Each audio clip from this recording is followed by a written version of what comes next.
class. I'm going to record this. So this is to try to make our time being under contract the smoothest it can be. Um, so I've got a couple little resources for you guys today. Going to share my screen.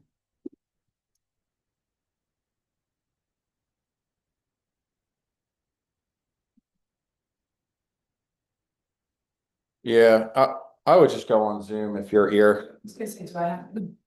I mean, they told us at 11, they told us 5 minutes ago they have a settlement in the other room, so. Okay. Face in your back. When you guys join, can you just mute yourself and turn off the volume? Yeah, I did. Okay, cool. All right, guys, so the goal of this class is to give every client a friction-free experience and create repeat referral business while protecting your reputation with the cooperating agent, lender, and attorney. So today I want to talk about, it's really about being under contract and juggling a bunch of deals. We've got a couple things. The first one is Sharon has made this checklist, this under contract thing here. So this under contract spreadsheet is great, especially if you're trying to do like more than one transaction. But otherwise, setting the expectation, the first call. So as soon as you get your agreement of sale signed, here's the deal. Now's the time that you want to set the expectation that things are going to go wrong. Okay. So if you can't negotiate a home inspection and they find out when they've already bought a couch, whatever. So anything that you could understand to be an issue, if it goes wrong, if you tell them that it's going to go wrong, then now it's going to be 10 times easier. So set the expectations. Issues are going to pop up. There's going to be some extra fees that you might not know of. The lender's going to ask you for the same document 15 times. Okay. So you want to tell them that all up front. Our job is to solve them before they become problems, Now, even let's take it a step further. When you send someone an agreement of sale, I would remind them the agreement of sale is 9 pages long. Every word on there was decided it's important to be on there by an attorney. If you really want to know every single word, I suggest that you take time and fully read it. You might even want to read that before you start going. But here's what most people care about. This is the price. This is what we're going to do in inspections, right? And go through the agreement of sale with them that way. But preface it with, I'm not telling you every single thing of the agreement of sale. So now when you have an issue, you could tell them, well, the agreement of sale says this, right? That's going to be what determines the whole process. So the next thing, we have this tracking sheet that I want to show you guys. So when you get a deal under contract, this is pretty much what we have, and I'll share this with you. But this is the one that we use. You can change it to whatever dates are important to you. But my goal when I made this sheet was I wanted to be able to log in and look at this sheet without us even needing to speak to each other. And I could, if someone calls me and says, I never got X, Y, and Z, I can tell you right there, well, check your email because there was an email sent to you on this date, right? So the way this sheet works is you put the agent's name. So maybe if you guys were like, if you're on a team, maybe you would want to do that. But if it's just you, just don't even worry about it. The property address is it a, can you mute yourself, Matt? No. No. Is it a buyer or seller? What's the date of the agreement of sale? Now remember, the agreement of sale date is the date that everyone receives it and it's been fully initialed. How much commission are you getting on the deal? What's the sale price? When's the deposit due, right? So you have here that $1,000 deposit is due on this date. On this date, we sent a message to the listing agent, right? Once we get it, we light it green. We don't worry about this box anymore. Has the copy of the EMD been sent to the lender?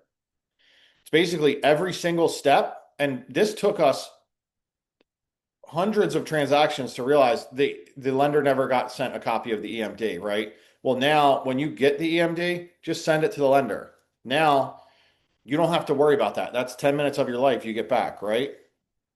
What's this next box, Sharon? It should be thin.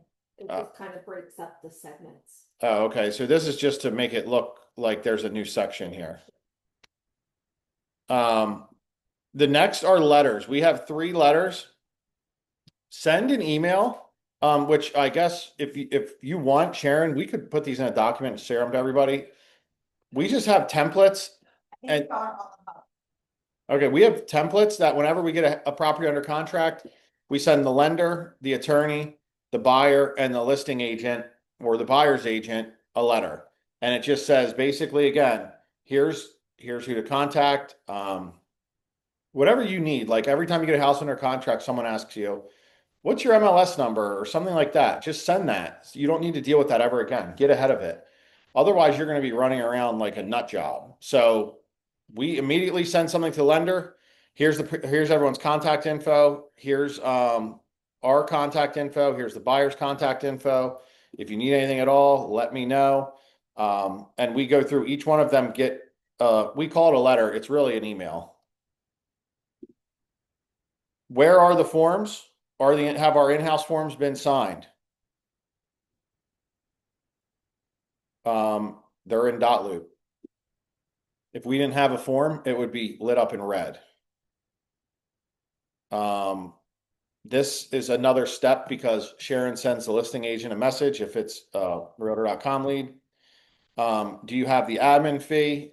And then have we sent an email to the attorney about making sure they have our fees on there? If it's a Pennsylvania transaction, has conveyancing been ordered? If it's a Pennsylvania transaction, has UNO been ordered? And I think the key here is that UNO is really not our job, right? I mean, conveyancing is not our job. We have someone doing the conveyancing. But like you would write in here, like would you write in here, Sharon? You said Our conveyancer, literally, all she does is send me everything and I've got to follow up with the seller. So it's kind of, the conveyancer really doesn't do all this now, our new Yeah. conveyancer. Okay. So the listing agent has to be involved to some degree. Mm-hmm. But if you're on the buyer side, you want to make sure is someone doing conveyancing, has it been done, right? And that's not your job as a buyer's agent, but it's your job as your client's agent to make sure that they get to settlement with no problems at all, right? So with the UNO, I usually put the township name in there. And okay. I already Google ahead of time to see who the township is and follow up with the other agent regarding the UNO. Okay. Or if it's a sewer inspection, whatever the case may be. Whatever's required. You want to get ahead of it, right? Yeah. And again, take full ownership of any problems. Don't come and say to your buyer, the listing agent never did the UNO. We found out the day before settlement. Well, guess what? It's your fault. I don't care. Is there HOA? Has the HOA resale certificate been ordered? Put all your notes in there, right? And you would see if this was a regular transaction, Sharon would have the people's information, blah, blah, blah, the dates that she emailed everybody, and everything would be in there. So if it's in Delaware, is the Duke Iowa document signed? Are there any other resale docs or anything like that that need to be signed? And then now our Maryland transactions, there's a tax form that the seller has to sign if they're 21 days before settlement to make sure that they don't get capital gains taken from their whole entire purchase. If it's a non-Maryland resident, or I'm sorry, if it's a seller who's a non-Maryland resident. Is it in a mobile home? See, so you want to go through each one of these and like there's a story behind each one of these. Like people were screaming at us because they showed up to settlement and didn't realize they had to pay tax. And we were like, from now on, every single Maryland transaction, this is part of the system. And when someone works with you or when someone works with me, it's this system, right? It's not because they like the way I comb my hair. It's because of my system, right? I don't have any misses on my spreadsheet. We've gotten to the point where there are no misses on there. Knock on wood. I would say if there is something that pops up, we add it. Yeah, and then there's this miscellaneous. Yeah, so, right, is it a power of attorney? Does the seller not use email? Oh, that's not there. That's for the. So what's miscellaneous? Basically, if there's a home sale contingency or like park approval, like it's kind of random. If there, I mean, it could be anything, but I've kind of hit other points in there, like LLC docs, power of attorney, estates, water readings, so. Miscellaneous just kind of covers anything else that might pop up, like a shed being cleaned out or appliances being removed. Copy of the will. Okay. Now you have your inspections, right? When's it due? Now you have, what do we do with So the these? inspection date is the first one, that's the actual date. The date the inspection's occurring. Right. Then I have the inspection company and any pertinent information about the inspection. There's a defect amount, who the company is, and then number 1, 2, and 3, depending on what state. Like Delaware only has 2 due dates, but Maryland and Pennsylvania have 3. So I have 3 lines because, we do multiple states. So, now look, we even have one here, VA termite, was it sent to the lender?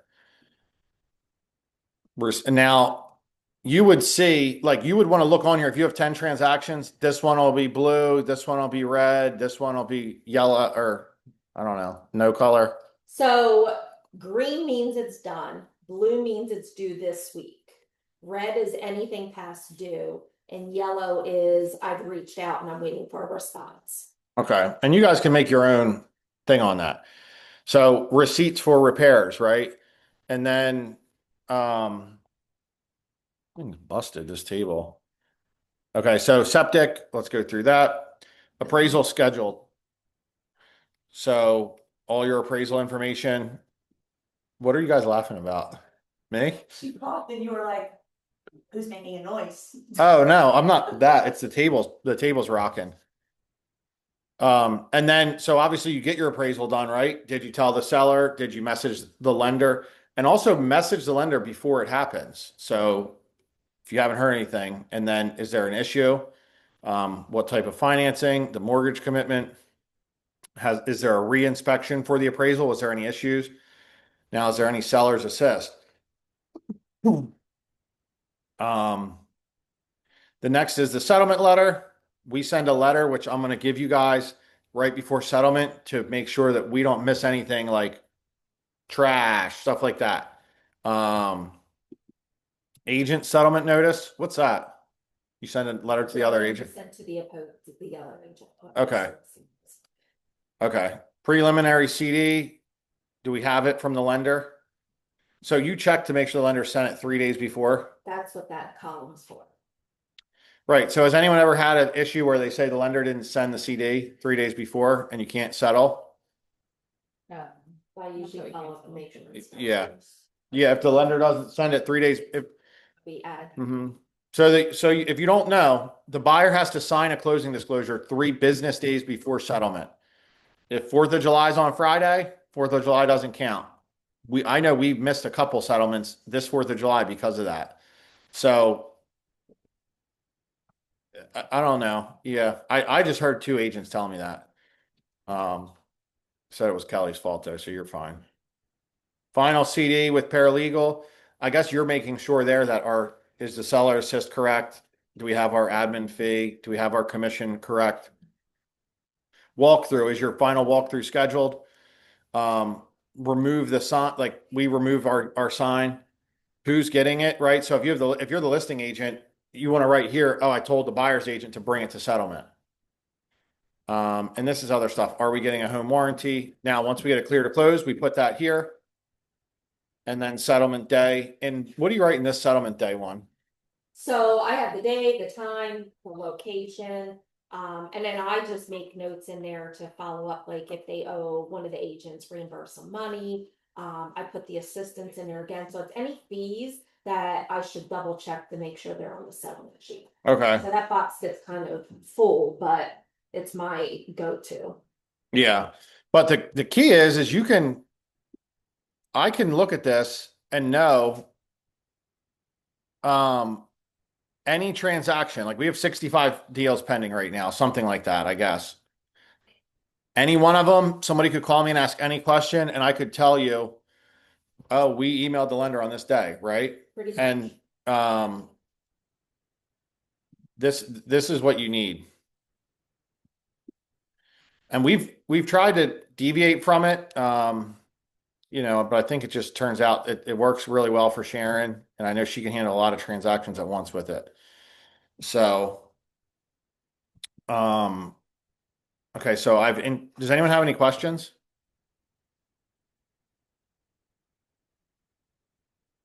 Yes, I do. I was a little like late, Brian. So, the person who's talking, is she the transaction coordinator? Yes. Yeah, Sharon Okay. and I kind of have been working on this sheet for a long time, so she just uses it a lot more than me. So you're saying that she uses that, like if I were to use her, I have access to that sheet to look at? You wouldn't have access to it. The problem is because it's got everyone in the office's deals on it. But what you could do is you could, I'm saying if you're managing your own transactions, copy this sheet and then paste it, and you could have you would have your own sheet of this. Okay. Yeah. Yeah, I use a transaction coordinator, but dang, it's super helpful. Yeah, for sure. And a lot of this class is still going to be important to you, even if you are using a transaction coordinator, because, Hmm. like The I process. said, Yeah. huh? The process. Yeah, it's the process, right? Like setting the client's expectations, making sure that they know, like if your transaction coordinator forgets something, that's great and all that, it's their fault, but it's still your fault. So you want to make sure, is your transaction coordinator doing stuff? Did you set your client's expectations, stuff like that? So, Yeah. yeah, so here's like a step by step. Normally if you do all the heavy lifting in the front the first couple days, so like the rest of your transactions easy. So entering this deal into the spreadsheet. So put all that stuff in there. Hey Brian, Collect, what about adding to that spreadsheet like utility informations for the buyer and then sending them a letter about when to yep. change over So that's utilities? yeah, so that's something that I'm going to send you guys. I have this, is it on the welcome letter or the settlement letter? So we have this settlement letter. The last thing in there says, "Did you send the settlement letter?" Which I'll share this with you guys, but it has all that in here. Um, and we have this selling your home checklist and buying a home checklist. So great addition though. You're right. I don't know. It's in there under like the settlement letter, like it just, the check off your box, but Yeah. all that information is in the settlement letter, but it's up to your transaction coordinator or you to get the information from the listing agent. To confirm it. Mm-hmm. But there's already a template made for it. Yeah. So we'll share that with you guys as well. Great, thank Affiliated. you. So get all what's QC paperwork? It edited that. I think that's the office quality control. Anyway, make sure you have all your documents. Email the packet to Kelly Put it, or, that I used, I made that. or put it in dot probably, loop. like 3 years ago, so, but. Send the buyer welcome letter, distribute agreement of sale to everyone, send your other letters, log all the dates. So, I've heard from many attorneys that if you and the buyer sync up on dates, like if both agents sync up on dates, then that would supersede what's in the contract. So like it's important to email, hey, do you understand that these are the due dates? Yep, I agree. Those are your dates. And then I would have like a little bit of a weekly rhythm, check in with your lender. This is a little bit of a secret for managing a lot of people. An outbound phone call on average takes 5 minutes. An inbound phone call on average takes 15 minutes. So if you can beat people to it, you're good, right? You're going to save yourself a lot of time. So, What do you mean by that? like calling your clients, calling the lender. Like if you call Ben or any lender that you're working with, your call will probably be 4 to 5 times cheaper than, or shorter than if you call, than if you wait for him to call you. Yeah. It's the same with your clients. Like if you call your sphere of influence, it'll be a 4 to 5 minute call. If they call you, it's going to be like a 20-minute call. Sellers, everybody. Yeah. So make sure you check in. Again, if the attorney didn't order title, it's your problem. Your buyer's not getting in the house. It all funnels back to you. You're the ringleader. Summary email plus quick wins for social proof. Now, I was, if you're not involved in the transaction coordinating process, right? I think there's a lot of, did I put in here? Let me see something. Oh, okay. I have something in here about marketable moments, so we'll go through that soon. But there's like 10 to 15 different spots in this transaction where you could market yourself and make it look like you're out there with 100 properties pending, even if you only have one.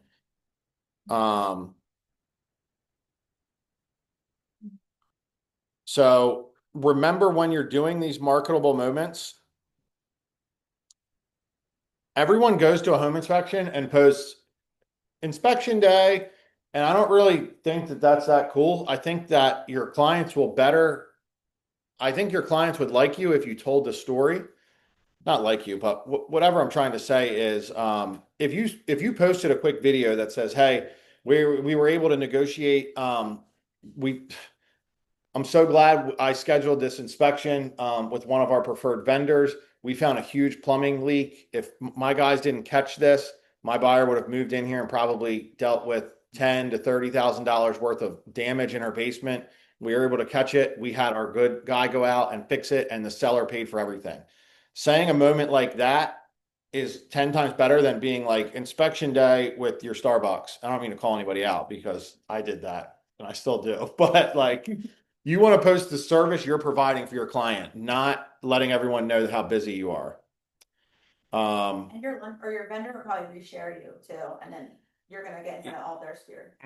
Yeah, that's a great point. And it's like, man, if I sell my house, like if I buy another home, I want to use this girl because she just saved these people and got them a brand new septic. Like that's the stuff you want. And it could be little stuff too, right? But so we got our weekly touches. And then anytime you have a marketable moment, make sure you obviously market it. And that's a good time for you to ask for a Google review. Asking for a Google review at the settlement table, and they've got 100 things going on, their whole life's upside down. That's not the best move. But again, if you call them and say, "Hey, guess what? Our offer just got accepted. Can you give me a Google review?" Or the appraisal came in. Anytime there's something great, we got the listing agent to accept your seller's credit for these repairs, all that stuff. Draft repair request, follow up the listing agent. Immediately ask your client for a Google review, a referral intro. I wouldn't ask them for a referral introduction, but I would just say, "Hey, do you know anybody else who's thinking about buying?" Again, those people buying a house are red hot. Everyone they talk to, it seems like, is buying a house. So financing and appraisal milestones. Secure mortgage commitment before the deadline. Send it to the listing agent proactively. Log the date, turn the cell green.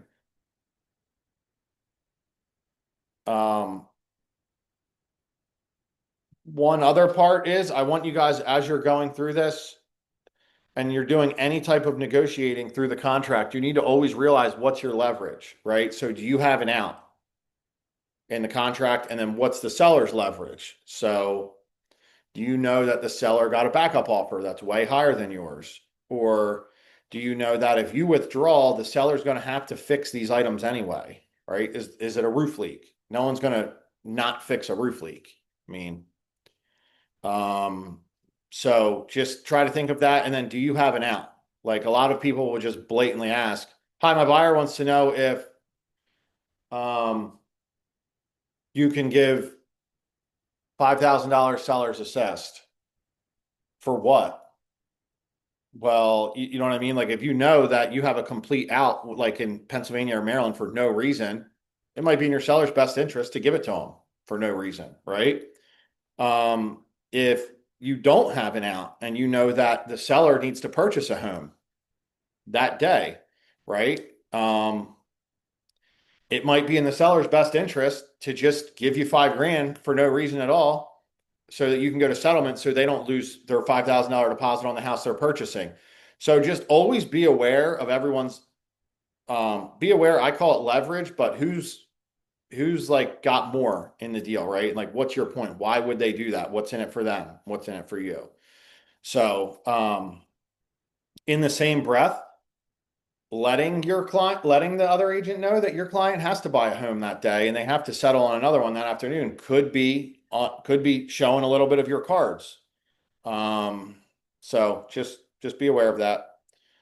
And then again, you want to use checklists. So pre-settlement checklist, 5 to 7 days out, obtain utility list and repair or invoices from listing agent, schedule the final walkthrough, request a preliminary CD, send settlement letter to everybody, remind seller to make sure everything is broom swept, and cancel utilities. I've bought like 10 flip houses and I never changed the electric over. And maybe I shouldn't even be saying this, but no one ever changes, no one ever cancels their electric. Like, They don't. like every time I buy a house, I never start the electric for like a week or two. And I usually end up using the electric the whole time, which is kind of rude to say, but you know, I don't mind paying the $30. It's more that I'll forget to do it. So I just wait and see. Just remind your client to do that and to cancel their homeowner's insurance. That's also both of them doing some rules. Okay. On settlement day,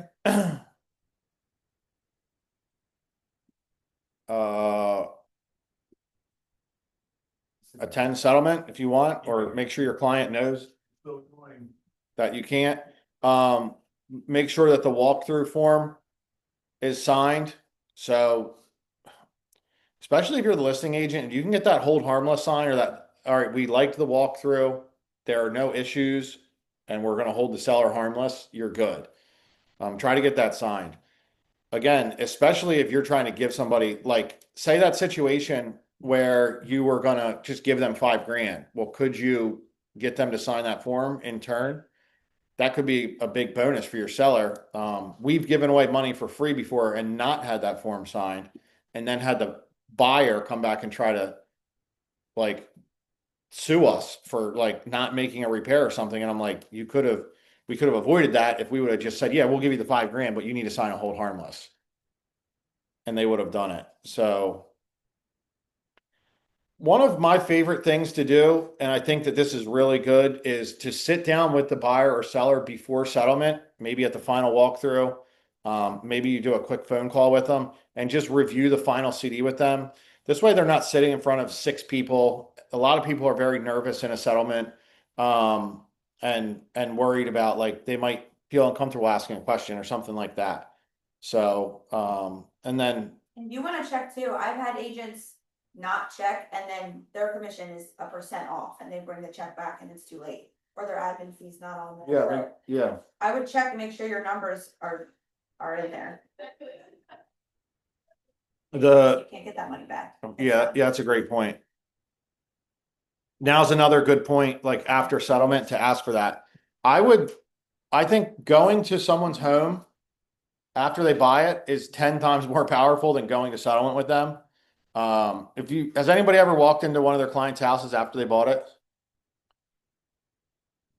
No? You never went to any of your buyers' houses after? I've went back and seen like repairs and like upgrades that they've done. Yeah. Yeah, I have. Isn't it like a whole nother like experience when you're with them and now they're showing you around, and it's like it's a really cool it's a cool experience, I guess. I don't know. And I think that's a good way to get referrals and stuff. You could show up with just like a case of beer, a pizza, like even a thing of paper towels and trash bags, something that's not that much money. And I think it'll really go a long way for them. Put them in a post-closing drip campaign.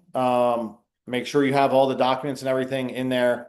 And you move on that spreadsheet. What Sharon does is she moves everything down. So I can go in there and look at a deal from 3 weeks ago and know. Ongoing marketable moments. Each time you create value, capture a photo or video, tell a mini story, ask for a review. One thing I want you guys to remember, this is probably the most important part of this, is what you leave from that deal is not the commission that you earn. It's the reputation that you have with all of the professionals inside of the deal. So, it's hard to measure, but you know, I've spent a lot of money buying washers and dryers and stupid stuff like that just to save my reputation with the other agent in the deal. I just bought a stove and a microwave yesterday for someone, and I had a contractor go remove all this stuff from somebody's house. So the good news is, even though I hated the agent on the other side of this deal, I called him. Good morning. How are you? We have a little bit of an issue. I sent the contractor to remove the washer and dryer and the refrigerator, and he took the stove and the microwave too, uninstalled it all and took it. So now, me being nice, I had to pay him to go take the stuff because I didn't want to deal with it. The deal was going to fall apart. And I had to buy this guy a new stove and microwave. Okay. So the good news is that if I have a buyer on another transaction with him, he's going to be like, oh, I love working with Brian. And I hate working with this guy. He was the worst. Absolutely. He was made a fool of himself in front of everybody. I'm not going to say his name, but he was screaming at everyone involved. He was being disrespectful to everybody, but I'm not going to pay all that money and us be arguing. I'm just like, all right, great. Thank you so much. We had an awesome transaction. If I put an offer in on his listing, he's going to accept my offer because like we have zero problems. So just remember that. And his reputation is now ruined with that lender. Our reputation is probably positive with the lender that was involved in the deal, right? Think so. Or did you yell at him? No, the lender, no, But he was screaming at the lender, right? literally. Making a fool of himself. And the problem is, you can call a township and make a fool of yourself, right? And you can feel like a better person and you can be the tough one. But like what you have to remember is the goal is to get, like in that situation, the UNO signed. You want them, as much as you hate them, to be like, you got to convince them to go and convince someone else, not convince them that you deserve it or make them like mad. Like it doesn't work like that. So, I think I've done a great job with all the townships around here, everything like that, and even all the lenders, even the ones that I don't like. But that's the true asset you have at the end of the day. So just remember that. Master date benchmarks. So deposit due normally between 2 and 5 days. Inspections done. Here, inspection negotiations complete usually 15 to 17. Mortgage commitment usually 25 to 30 days. Settlement is written in the agreement of sale. So now, does anyone have any questions?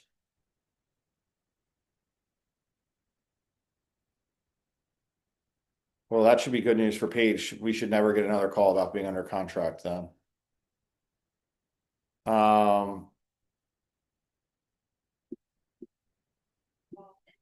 got my thing here. So here's your final walkthrough letter. So that one's for a seller. They're almost the exact same, except the buyer one, like that we have online, has a list of all of the standard local utility companies. Like you just have to delete the ones that you're not using. Like I think I have Delmarva, Pico, Chesco Gas. You just delete the ones that aren't yours. I think I even have Dover, because we're doing a lot of Dover, so I just deleted it if it's not a Dover.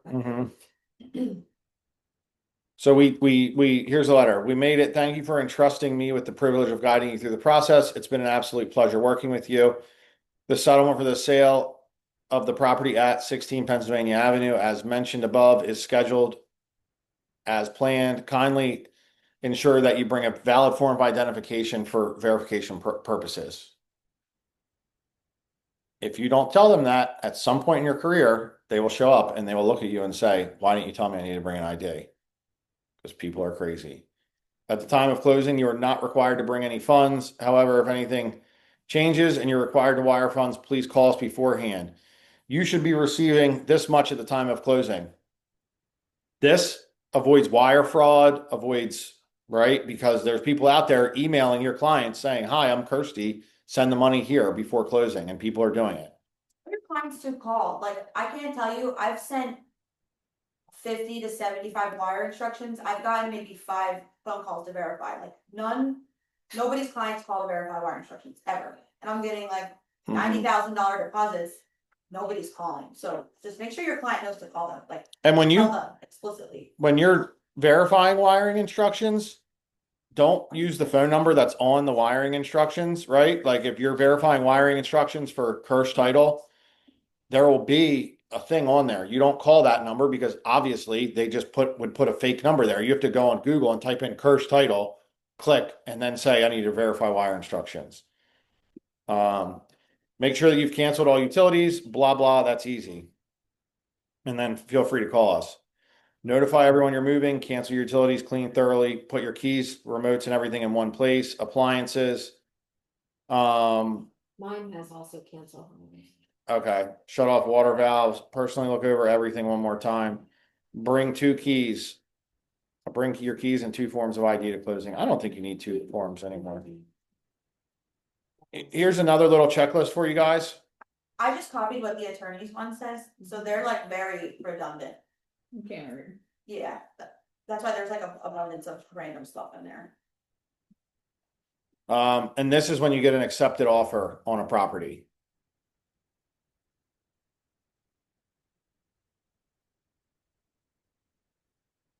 Now, when settlement goes and they say the inspector that you told me about didn't find this stuff that was wrong, you can look back and say, I sent you 3 home inspectors, you picked one. So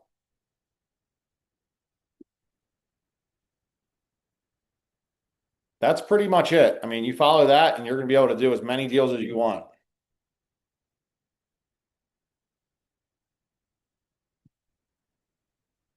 Who's, what are you guys thinking? I like what you said about asking for Google reviews, like at different stages of the process. That's something I'm going to implement from what I heard. Because I think I do a good job of getting them, but sometimes after the fact, you don't want to feel like you're asked. Sometimes I ask for video reviews and then I'm asking for a Google review as well. So kind of breaking it up throughout the process, I think could help. So appreciate that tip. Mm-hmm. Yeah, for sure. It's much easier. And then you don't have to worry about like the lender doesn't give them their money in time and they're mad at you. You know what I mean? Like all that stress around settlement day and stuff like that. So, can anybody think of any other like marketable moments? And when I say that, I mean like some way that we can show the service we're providing. I mean, there's a think about. All right, let's do that first. Does anybody? Marketable moments, Yeah. be like clear close or something, or. Like I like the walkthrough, like on walkthrough day. Mhm. I usually like try to do a video, like, okay, this is the walkthrough, and then I just explain like, it's standard for your buyer, and then I just share the house a little bit, so they also like to see the house, Mhm. and I try to do that. That's I think a good one because people That's like to see homes too. Yeah, that's great. And I think, just to go on that, you could even say like, hey, the purpose of this walkthrough is you want to make sure you don't show up here and the basement's got 2 feet of water in it. Like I won't let my client go to settlement without making sure we check this out. And confirming, hey, they said that they were going to fix X, Y, and Z. We're not going to go to settlement until we find out. I think that's a huge one. Now, think about all of the steps that we just talked about, right? That you're doing on behalf of your client. All of the lessons we've learned, the hundreds, I mean, there's got to be 100 steps right there. And the next time you talk to a friend or family member, like remember, this is your value. This is what you're providing them. If you're talking to a for sale by owner, like, do you want to do this? I don't want to do this. Like if I had to sell my house and we didn't have Sharon, I would have to hire somebody because I'm not dealing with all that. That's a lot of work. I mean, it's a full-time job. So I think remember your value, right? Because we have agents that go, well, they said they're going to just list it. There's a company that will list it for them on the MLS for $99. Okay. Who's getting the UNO? Oh, you got the UNO? Okay. Did they schedule the sewer cert? Did they schedule the walkthrough? Did they, you know what I mean? Like you ordered the homeowner's insurance, but you didn't put the buyer's email on there. So you lost another week and a half and now you're going to miss settlement and lose your other house, right? So like there's all these little things that really is all value that you're going to provide. And if you don't know those things, we do, fortunately. So you can articulate that to them through us.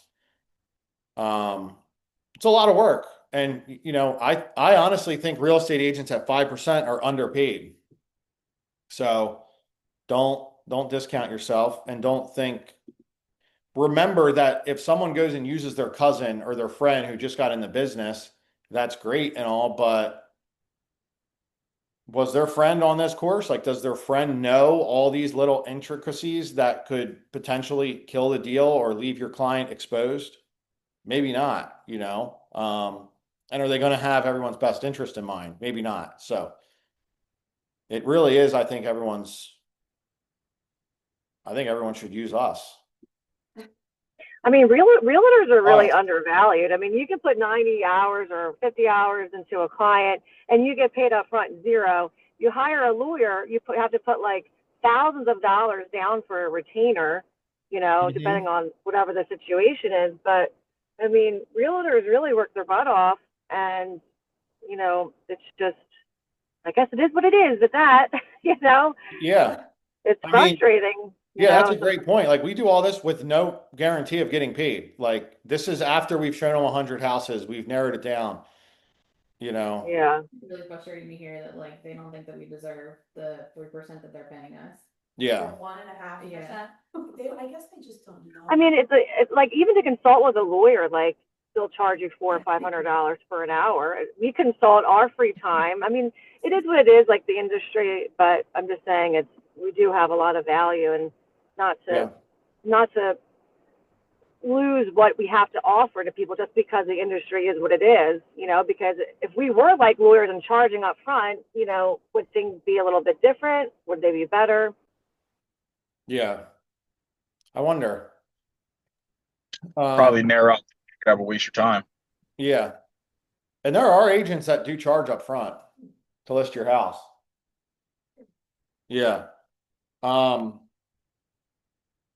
Someone should take this list, put it in ChatGPT and say, can you turn this into the, 150 steps that we do? And then we could turn that into a marketing piece.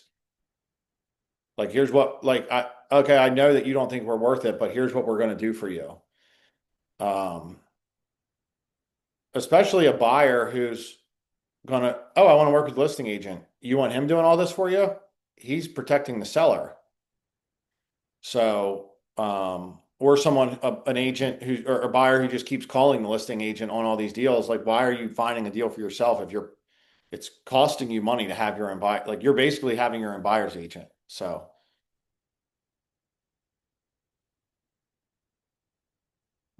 hmm.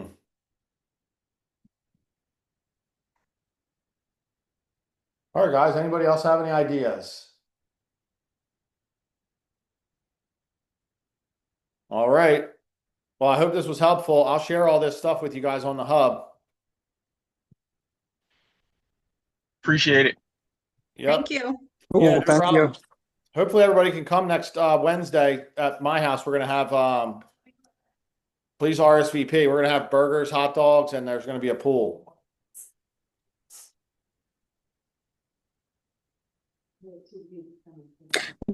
Which else?